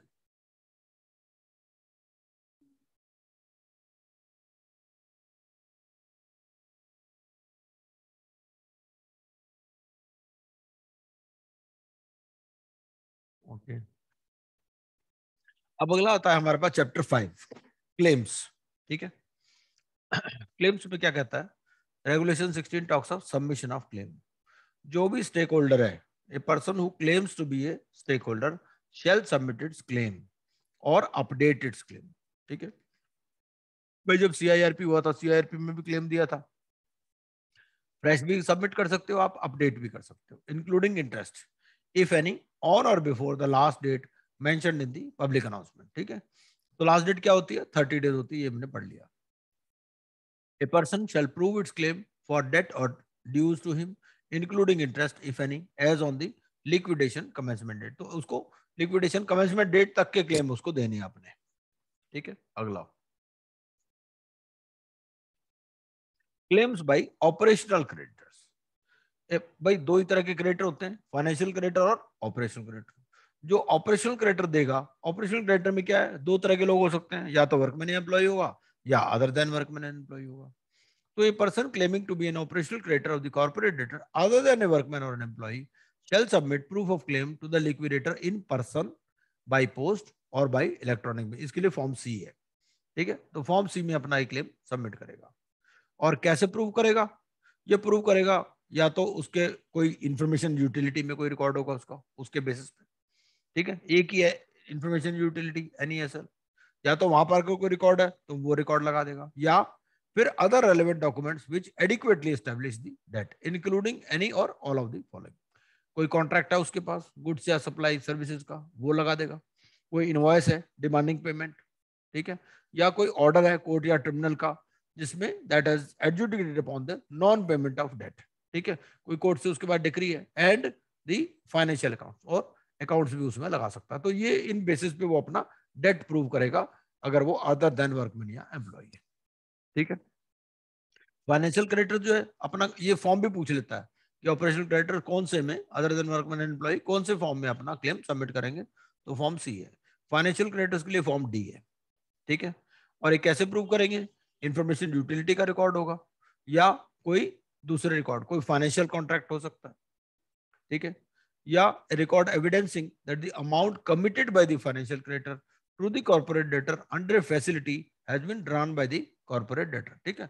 मान लो कोई CC फैसिलिटी है, बैंक से CC लिमिट ले रखी, तो वहां से प्रूव हो जाएगा, ठीक है। Financial statement showing that the debt has not been repaid, ठीक है, रिकॉर्ड लगा देगा भाई पेमेंट हुई नहीं इसकी। And order of a court or tribunal, ठीक है, अगर कोई एडजुडिकेशन हुआ है upon non payment of debt तो उससे भी प्रूव कर सकता है। तो ये सारे प्रूफ वो लगा सकता है। फिर जो वर्कमैन एंड एम्प्लॉय है उसके लिए फॉर्म E है, ठीक है। तो फॉर्म का नंबर भी आपको याद रखना है कि फॉर्म कौन सा है और उसमें क्या क्या रिकॉर्ड है, रिकॉर्ड पे भी सवाल पूछ लेता है। अगर मान लो बहुत सारे वर्कमैन है एम्प्लॉयज है तो उनका जो AR है वो भी लगा सकता है, उसके लिए फॉर्म F है, ठीक है। तो ऑथराइज रिप्रेजेंटेटिव के लिए फॉर्म F है, अगर इंडिविजुअल वर्कमैन या एम्प्लॉय है उसके लिए फॉर्म E है, ठीक है। ये कैसे करेगा? इंफॉर्मेशन यूटिलिटी या मान लो कोई एम्प्लॉयमेंट एग्रीमेंट है, ठीक है, ये सारी चीजें, या फिर evidence of notice demanding payment of undue, an order of a court. The liquidator may admit the claims of a workman और एन एम्प्लॉय, ये इंपॉर्टेंट चीज है, और an employee on the basis of books of account of the corporate debtor if such workman और employee has not made a claim. मान लो एक employ है, अब फैक्ट्री बंद हो गई, अगला अपने काम चला गया, ठीक है। अब यहाँ पब्लिक नोटिस आप दे रहे हो, अब उसको तो पब्लिक नोटिस का पता नहीं चला, तो लिक्विडेटर क्या करता है, बुक्स के बेसिस पे भी क्लेम को एडमिट कर लेता है, क्योंकि बुक्स के बेसिस पे बुक लाइबिलिटी आपने प्रोवाइड कर रखी है, आपने सैलरी नहीं दी एम्प्लॉयज को, ठीक है ना, तो जरूरी नहीं कि उसका क्लेम आए, तो इट में admit the claims of a workman, word में लिखा है लेकिन वो नॉर्मली उसको अकाउंट फॉर कर लेते हैं। Claims by other stakeholders, अब एम्प्लॉय भी नहीं है आपका, वर्कमैन भी नहीं है, फाइनेंशियल क्रेडिटर भी नहीं है, ऑपरेशनल क्रेडिटर भी नहीं है, वो भी अपना क्लेम रख सकता है, ठीक है। वो कैसे रखेगा? उसके लिए फॉर्म G है, ठीक है। And existence of the claim of the stakeholder may proved on the basis of record हो सकता है इंफॉर्मेशन यूटिलिटी में, या उसके पास कोई डॉक्यूमेंट हो सकते हैं, या कोई डॉक्यूमेंट्री एविडेंस हो सकता है कि भाई मैंने डिमांड किया था, मैंने एप्लीकेशन में नहीं दी थी, वो चीज है, कुछ भी हो सकती है इस तरह से, या डॉक्यूमेंट्री और कोई मैंने एडवांस दे रखा है, डॉक्यूमेंट्री और electronic evidence of his share holding, ठीक है, and order of a court. तो ये सारी चीजें वो अपने क्लेम्स के साथ लगाएगा, ठीक है। इंपॉर्टेंट चीज क्या याद में रखनी? फॉर्म याद में रखना है, फॉर्म के अलावा क्या क्या डॉक्यूमेंट्स हैं वो ध्यान में रखना है। प्रूविंग सिक्योरिटी इंटरेस्ट, जो सिक्योर्ड क्रेडिटर है उसको अपना सिक्योरिटी इंटरेस्ट प्रूव करना पड़ता है, किस बेसिस पे? या तो इंफॉर्मेशन यूटिलिटी में कोई रिकॉर्ड है, NESL में कोई चार्ज रजिस्टर्ड है, ठीक है ना, या certificate of registration of charge issued by the registrar of companies, या proof of registration of charge with the central registry of securitisation asset, ठीक है। सरसाई में भी हो सकता है, MCA में हो सकता है, या NESL में हो सकता है, तो वहां से वो रिकॉर्ड लगा देगा। अगला, presumption of security interest. A secured creditor shall inform the liquidator of its decision to relinquish its security interest to the liquidation estate or realize its security interest as the case may be in Form C और Form D, ठीक है। जो secured creditor है उसके बाद दो option है, या तो वो अपना जो सिक्योरिटी है उसको एक्सरसाइज करे, उसको बेचे, ठीक है, या उसको रिलिंक्विश करे। तो जो भी डिसीजन वो लेता है उसके हिसाब से Form C और Form D है। यहाँ पे सर एक क्वेश्चन है। हाँ जी। अगर कोई सिक्योर्ड क्रेडिटर है, बैंकर है, और वो जिस भी दाम में बेचना चाहता है, जिस पे लिक्विडेटर अग्री नहीं होना चाहता है, तो क्या वो बेच सकता है? नहीं देखिए ऐसा होता है ना इसमें, तो जैसे सेक्शन 52 ही इसका आंसर करता है। सेक्शन 52 क्या कहता है? सेक्शन 52 ये कहता है कि पहली बात तो ये है कि भाई 1 महीने के अंदर इसको बताना है सिक्योर्ड क्रेडिटर को कि वो करना क्या चाहता है। ठीक है, अगर 1 महीने के अंदर नहीं बताता तो ये प्रिज्यूम कर ले जाएगा कि उसने रिलिक्विश कर दिया। पहली बात तो ये है। दूसरी बात, वो उसका नाम भी बताता है जिसको वो बेचना चाहता है। अगर वो इनएलिजिबल है 29A में तो लिक्विडेटर उसको मना कर सकता है, भाई इसको आप नहीं बेच सकते। ठीक है। तीसरी बात अमाउंट की, अमाउंट में वो क्या करता है, उसको इंडिकेट करता है मैं इतने पर इसको बेचना चाहता हूं। अब मान लो बाद में उसको अल्टीमेटली कम मिला, चाहे कम भी मिला तो जितना उसने कहा था कि जितने पर मैं बेचना चाहता हूं और जितने भी लिक्विडेटर एग्री हो गया था उतना अमाउंट उसके डेट में से कम हो जाएगा। यही 3-4 सिचुएशंस हैं जो सेक्शन 52 इनकी बात करता है। अच्छा, provided that where a secured creditor does not intimate its decision, मतलब 30 दिन में वो चुप रहा, उसने कुछ नहीं बताया कि भाई मैं रिलिक्विश करना चाहता हूं या मैं एक्सरसाइज करना चाहता हूं, तो ये मान लिया जाएगा कि ये it shall be presume to be part of the liquidation estate. तो लिक्विडेशन एस्टेट में हमने पढ़ा है कि लिक्विडेशन एस्टेट में क्या होता है, जो सिक्योर्ड एसेट्स होते हैं वो इसमें नहीं आते, ठीक है ना, लेकिन जो रिलिक्विश हो जाएंगे वो इसमें आ जाएंगे। वो क्यों नहीं आते? वो इसलिए नहीं आते कि सिक्योर्ड क्रेडिटर तो खुद बेचेगा ना उनको, तो लिक्विडेशन एस्टेट में वो चीजें आती है जो कंपनी लिक्विडेटर ने बेचनी है। ठीक है, ये है where a secured creditor proceeds to realise its security interest. मान लो ये कहता है मैं खुद बेच लूंगा। ठीक है, अब भाई ऐसा है कि जो लिक्विडेटर की फीस है वो कौन देगा? तो लिक्विडेटर की जो फीस है वो देनी पड़ेगी as much towards the amount payable under clause A and sub clause 1 of clause B of subsection 1 of section 53 as it would have shared in case it had relinquished the security interest to the liquidator within 90 days from the liquidation commencement date। इसमें दो चीजें रहती है, एक तो ये कि जो सिक्योर्ड क्रेडिटर है और जो वर्कमैन के ड्यूज हैं ये पेरी पैसू इनका चार्ज होता है, वर्कमैन ड्यूज फॉर 24 मंथ्स और जो सिक्योर्ड क्रेडिटर है। ठीक है, इन दोनों अगर मान लो ये अपने आप बेच ले, भाई अपने आप बेच लेगा तो वर्कर कहेंगे भाई हम कैसे हम कहाँ जाएंगे, है ना, हमारा तो पेरी पैसू चार्ज है दोनों का, जो भी पैसे मिलने थे अब तुम खुद बेच रहे हो। अगर इसमें क्या होता भाई, अगर ये सिक्योर्ड क्रेडिटर खुद ना बेचता तो लिक्विडेटर बेचता, लिक्विडेटर जो बेचता उसको क्या करता, उसके दो हिस्से बनाता, एक हिस्सा सिक्योर्ड क्रेडिटर का, दूसरा हिस्सा 24 मंथ्स की वर्कर्स की वेजेस और सैलरी। ठीक है, अगर तो पूरा दोनों को पैसे मिल रहे हैं फिर तो कोई दिक्कत ही नहीं है, लेकिन अगर वैल्यू कम है, ठीक है, और इन दोनों को देना ज्यादा है, ठीक है, मान लो 2 लाख रुपए की रियलाइजेशन हुई और 4 लाख रुपए देनी है सिक्योर्ड क्रेडिटर को और वर्कमैन को, और उनका रेशियो जो है वो 25 और 75 है, तो उसी रेशियो में 2 लाख को बांट देगा। ये है the excess of the realized value of the asset which is subject to security interest over the amount of his claim admitted to the liquidator within 180 days from the liquidation commencement date। ठीक है, अब यह है कि जो जितने का उसका क्लेम एडमिट हुआ, मान लो उसको ज्यादा की बिक गई, तो ज्यादा की बिक गई तो उसको देनी है, किसको देनी वापस? 180 डेज। ठीक है, नेचुरली भाई वो तो उसको बिलोंग नहीं करती ना, वो लिक्विडेटर को वापस कर देगा। मान लो उसका क्लेम एडमिट हुआ 100 करोड़ का, प्रॉपर्टी बिक गई 150 करोड़ की, तो 50 तो फालतू आ गए ना उसको, तो ये 50 उसको 180 डेज में देने हैं from the liquidation commencement date to the liquidator, provided that where the amount payable under this sub regulation is not certain. अगर अमाउंट सर्टेन नहीं है तो उस केस में क्या होगा, वो पेमेंट दे देगा as estimated by the liquidator. ठीक है, जितना एस्टिमेटेड लिक्विडेटर का उसके हिसाब से वो पेमेंट दे देगा, जब फाइनली सर्टेन होगा तो डिफरेंस पेमेंट कर देगा। Provided further that any difference between the amount payable under this sub-regulation and the amount paid under the first proviso shall be made good by the secured creditor or the liquidator, the case may be, as soon as the amount payable is certain and so informed by the liquidator। ठीक है, तो जो final adjustment होगी वो बाद में जो भी कम ज्यादा होगा वो दे दे। Where a secured creditor fails to comply with sub-regulation 2, the asset which is subject to security interest shall become part of the liquidation estate। तो उस केस में क्या होगा, अगर ये सब रेगुलेशन 2 से कंप्लाई नहीं करता, सब रेगुलेशन 2 क्या लिखता है, सब रेगुलेशन 2 ये लिखता है कि अगर ये रियलाइज करता है तो उसको क्या क्या करना है। ठीक है, तो अगर ये वाली कंडीशंस वो अपनी लायबिलिटी फुलफिल नहीं करता तो उस केस में क्या होगा, ये फिर उसका सिक्योरिटी इंटरेस्ट खत्म, ये लिक्विडेशन स्टेट का पार्ट बन जाएगा। Production of bills of exchange and promissory notes. Where a person seeks to prove a debt in respect of a bill of exchange. किसी के पास कोई bill of exchange है, कोई promissory note है, कोई दूसरा negotiable instrument है, ठीक है, जिसके लिए CD लायबल है, तो अब ये जो है ये प्रोड्यूस किया जाएगा किसके सामने? लिक्विडेटर के, before the claim is admitted, ठीक है. प्रोड्यूस्ड बिफोर द लिक्विडेटर मतलब इन ओरिजिनल, ठीक. Substantiation of claims. The liquidator may call for such other evidence or clarification as he deems fit from a claimant for substantiating the. भाई liquidator के पास कोई claim आया, उसको लगता है कि और क्लैरिफिकेशन चाहिए और एविडेंस चाहिए तो मांग सकता है, नेचुरल है. Cost of proof.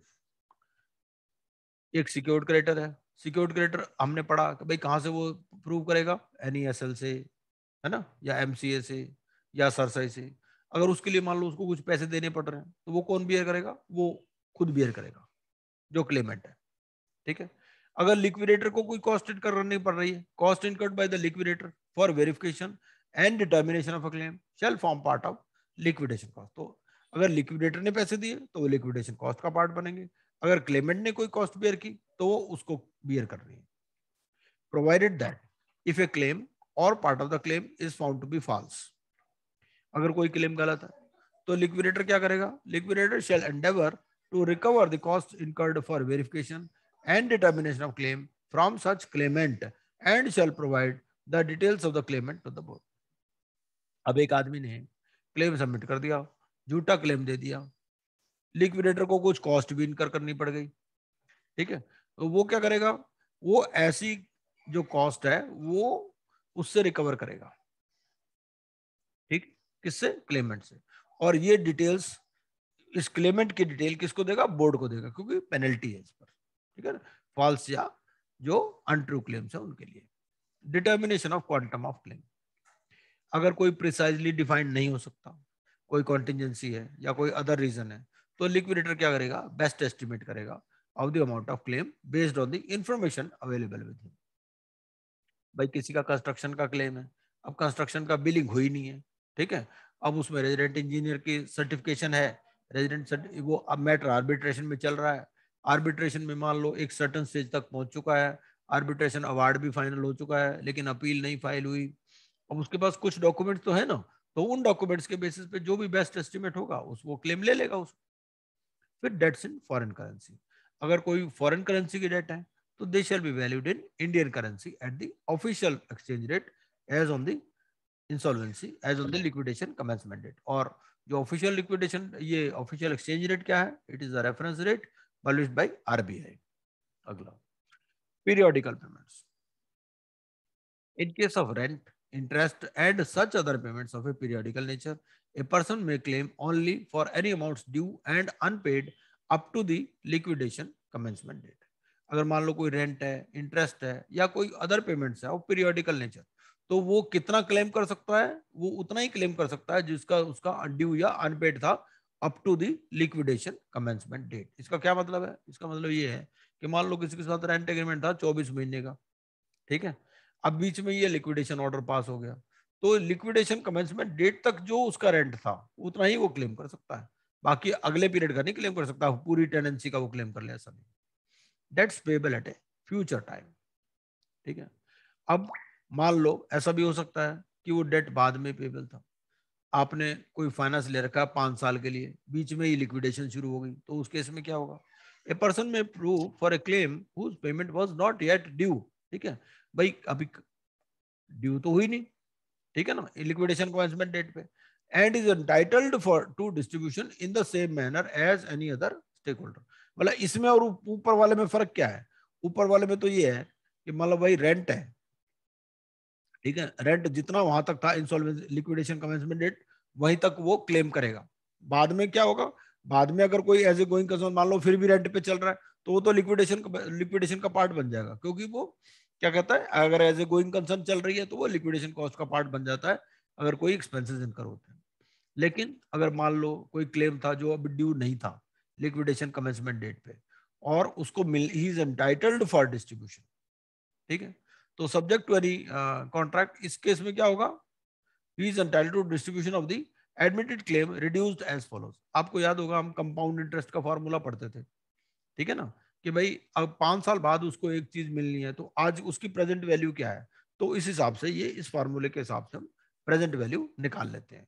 एक्स जो वैल्यू है उसकी एडमिटेड क्लेम की वैल्यू है, आर जो उसका क्लोजिंग यील्ड रेट है, ठीक है, और एन जो है पीरियड है, ठीक है।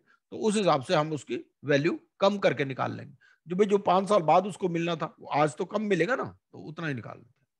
Mutual credit and set of, अगर कुछ लेना भी है कुछ देना भी है तो उस केस में क्या हुआ, नेट अमाउंट पे, ठीक है। इसने 100 रुपए देने, 70 रुपए लेने, तो 30 रुपए। वेरिफिकेशन ऑफ क्लेम्स, जो लिक्विडेटर है ये वेरीफाई करेगा claim submitted within 30 days from the last date for receipt of claims. 30 दिन तो क्लेम लॉजमेंट के लिए हो गया, 30 दिन में ये वेरीफाई करेगा and it may either admit और reject the claim in whole और in part as the case may be. ये एक इंपॉर्टेंट चीज है कि ये एडमिट भी कर सकता है और रिजेक्ट भी कर सकता है, लेकिन रेजोल्यूशन प्रोफेशनल को ऐसी सिमिलर पावर नहीं है, वो रिजेक्ट नहीं कर सकता, लिक्विडेटर रिजेक्ट कर सकता है, ठीक है। वो क्या करता है, वो सीओसी को दोनों चीजें बता देता है। सीओसी को बताया था भाई इतने क्लेम्स आए, इतने क्लेम सबमिटेड है, इतने क्लेम एडमिटेड है, ठीक है। अब तुम जानो transfer of debt due to creditors. अब ऐसा भी तो हो सकता है कि लिक्विडेशन प्रोसेस में ही कोई अपना डेट असाइन कर दे, वो भी अलाउड है। A creditor may assign or transfer the debt due to him or it to any other person during the liquidation process in accordance with the laws for the time being in force dealing with such assignment or transfer, ठीक है। तो अगर इसने assign कर दिया, ठीक है, तो दोनों पार्टी जो असाइनर भी और असाइनी भी ये क्या करेंगे, ये जो असाइनर और असाइनी है ये लिक्विडेटर को पूरी डिटेल देंगे including the terms of consign assignment और transfer and the identity of the assignee और ट्रांसफर। भाई ये था, वो किस लिए देंगे, क्योंकि लिक्विडेटर ने अपनी क्लेम्स अपडेट करने हैं ना उसमें, तो क्लेम्स में उसके नाम के बजाय उसका नाम वो चढ़ा लेगा। The liquidator shall modify the list of stakeholders in accordance with the regulations of provisions of regulation 31। अगला लिस्ट ऑफ स्टेक होल्डर, अब ये लिस्ट बनाएगा स्टेक होल्डर्स की कैटेगरी वाइज, ठीक है, on the basis of proofs of claims. एक minute,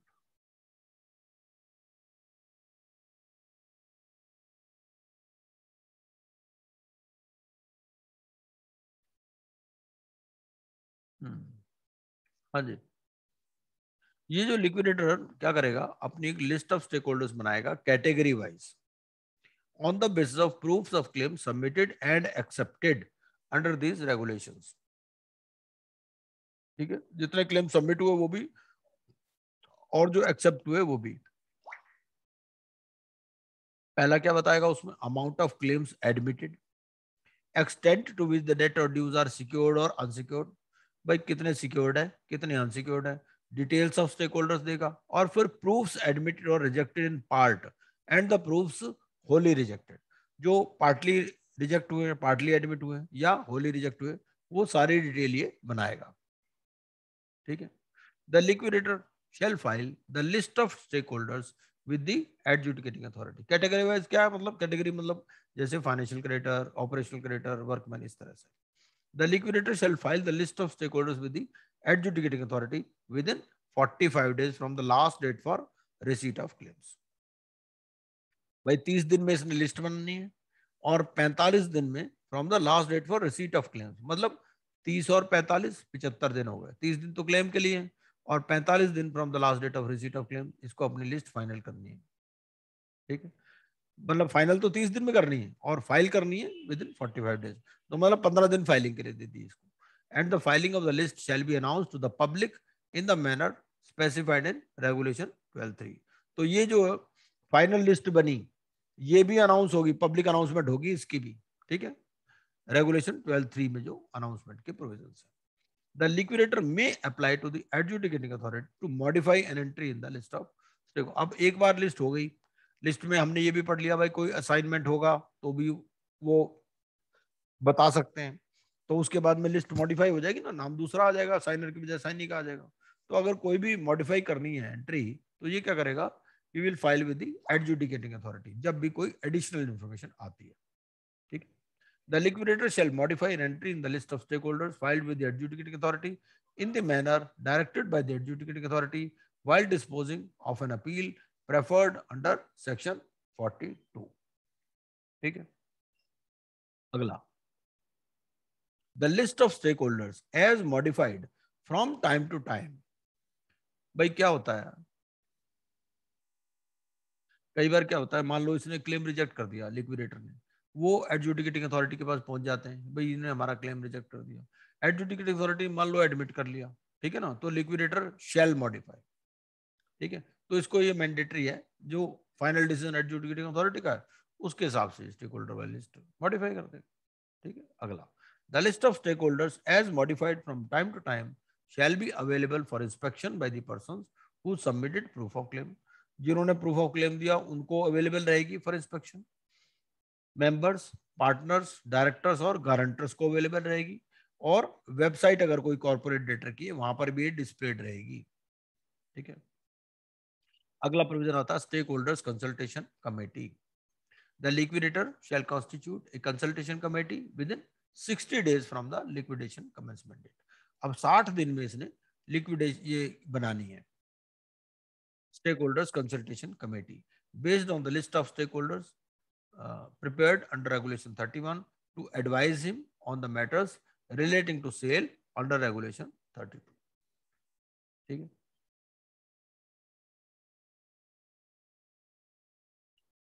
30 दिन में क्लेम इनवाइट कर रहा है, 30 दिन में फिर ये लिस्ट फाइनल कर रहा है, उसके 15 दिन में अप्लाई कर रहा है, लेकिन ये स्टेक होल्डर्स कंसल्टेशन कमेटी कब बन रही है, 60 दिन में फ्रॉम लिक्विडेशन कमेंसमेंट डेट। इसका क्या मतलब हुआ, इसका मतलब हुआ कि जैसे क्लेम आए 30 दिन में क्लेम आ गए, फिर 30 दिन में इसने स्टेक होल्डर्स की लिस्ट बना ली, तभी साथ के साथ ये स्टेक होल्डर्स कंसल्टेशन कमेटी भी बना लेगा, क्योंकि वो भी 60 दिन में बनानी है, ठीक है। और कंपोजिशन कैसे होगी, वो ये यहाँ कंपोजिशन दे रखी है कि सिक्योर्ड क्रेडिटर में से कितने लेने हैं, अनसिक्योर्ड में से कितने लेने हैं, वर्कमैन और गवर्नमेंट ये लेने होते हैं, कि अगर ये लिक्विडेशन वैल्यू के हिसाब से, लिक्विडेशन वैल्यू कैसे निकलती है, लिक्विडेशन वैल्यू हमें मालूम ही है कि जैसे ही CIRP प्रोसेस शुरू होता है तो within 7 days and maximum within 47 days two registered valuers have to be appointed, जो फेयर वैल्यू और लिक्विडेशन वैल्यू उसको देते हैं, तो वो लिक्विडेशन वैल्यू और क्लेम्स का परसेंटेज देखते हैं, ठीक है। जो क्लेम एडमिटेड है अगर it is less than 50% of liquidation value तो इतने नंबर ऑफ क्रेडिटर लेने हैं, जितने मैक्सिमम 2 ले सकता है, अगर 1 है तो 1 ही ले लेगा, ठीक है, अगर 3 है तो 2 ले लेगा। इस तरह से ये इसमें दे रखा है कि कितने कितने representative stakeholder consultation committee में आएंगे। 1-2 केस लॉ भी है इसमें, वो कहता है कि इसमें आप ज्यादा इंक्लूड कर सकते हो, ज्यादा में कोई दिक्कत नहीं है, ठीक है। जैसे कई बार आता है भाई ट्रेड यूनियन वाले लीडर को हम इंक्लूड कर लें, तो वो कहते हैं कर सकते हो आप, कोई दिक्कत नहीं है उसमें, क्योंकि वैसे भी जो स्टेक होल्डर्स कंसल्टेशन कमेटी है ना, इसकी जो रिकमेंडेशन है वो बाइंडिंग नहीं होती, लिक्विडेटर अपने आप इंडिपेंडेंटली डिसाइड कर सकता है, सिर्फ ये है कि उसको रीजन रिकॉर्ड करने पड़ते हैं कि भाई intends to disagree with the decision of the या recommendation of the stakeholders consultation committee, ठीक है। तो ये सारा इस तरह से नंबर दे रखे हैं, तो आप देख ही सकते हैं, कोई खास बात नहीं है, ये डिपेंड करता है कि क्लेम्स एडमिटेड कितने और लिक्विडेशन वैल्यू के हिसाब से। The liquidator may facilitate the stakeholders of each class to nominate their representatives for inclusion in the consultation committee. जो भी जो स्टेक होल्डर्स हैं ऑफ डिफरेंट क्लासेस उनको कह सकते भाई आप अपना रिप्रेजेंटेटिव इंक्लूड करा दो, ठीक है। तो अगर if the stakeholders of any class fail to nominate their representatives, the required number of stakeholders with the highest claim amount in that class shall be included in the consultation। तो जो highest number होगा उसको वो include कर लेंगे। इसका क्या मतलब है, इसका मतलब ये है कि किसी पर्टिकुलर क्लास में वो अपने हिसाब से भी इंक्लूड कर सकते हैं, अगर इसको डिसीजन लेना लिक्विडेटर को तो ये हाईएस्ट क्लेम अमाउंट के हिसाब से लेगा, ठीक है। मान लो किसी क्लास में 2 आपने रिप्रेजेंटेटिव्स लेने हैं, ठीक है, या तो वो खुद बता दें कि भाई ये 2 ले लो, और नहीं अगर ये डिसाइड करेगा तो हाईएस्ट क्लेम के हिसाब से डिसाइड करेगा। Subject to the provisions of the code and these regulations, representatives in the consultation committee shall have access to all relevant records and information, ठीक है, तो उनके पास सारे रिकॉर्ड और इंफॉर्मेशन रहेगी। The liquidator shall convene a meeting of the consultation committee, जब जब भी वो कंसल्टेशन कमेटी की मीटिंग बुलाना चाहे बुला सकता है, ठीक है। और अगर at least 51% of the representatives in the consultation committee कहेंगे तो भी उसको मीटिंग बुलानी है, शैल कन्वीन मतलब फिर मैंडेटरी है बुलानी। अगर 51% रिप्रेजेंटेटिव्स कहते हैं भाई मीटिंग बुलाओ, तो मीटिंग बुला लेगा, और बाकी अपने आप तो जब मर्जी बुला सकता है कंसल्टेशन कमेटी मीटिंग। जैसे CIRP में जो RP होता है वही चेयरमैन होता है, तो यहाँ पर जो लिक्विडेटर है वही चेयर करेगा मीटिंग्स को, consultation committee, and will record deliberations of the meeting. The liquidator shall place the recommendations of the committee of creditors before the consultation committee. ठीक है। अब जो COC ने डिसाइड किया था, COC ने क्या डिसाइड किया था? COC ने ये डिसाइड किया था भाई लिक्विडेटर की फीस इतनी होगी, तो ये कह देगा भाई देखो ये COC ने ये डिसाइड कर रखा है और आप भी अपनी रिकमेंडेशन दे दो। ठीक है। The consultation committee shall advise the liquidator by a vote of not less than 66% of the representatives of the consultation committee present and voting. तो 66% से वो अपनी एडवाइस देंगे। एडवाइस ये बाइंडिंग नहीं है, ठीक है। अगर वो डिफरेंट डिसीजन लेता है तो वो क्या करेगा, रीजंस इसमें रिकॉर्ड कर लेगा। अगला चैप्टर आता है 6, रियलाइजेशन ऑफ एसेट्स। ऐसा है कि अब बाकी का प्रोग्राम करेंगे कल।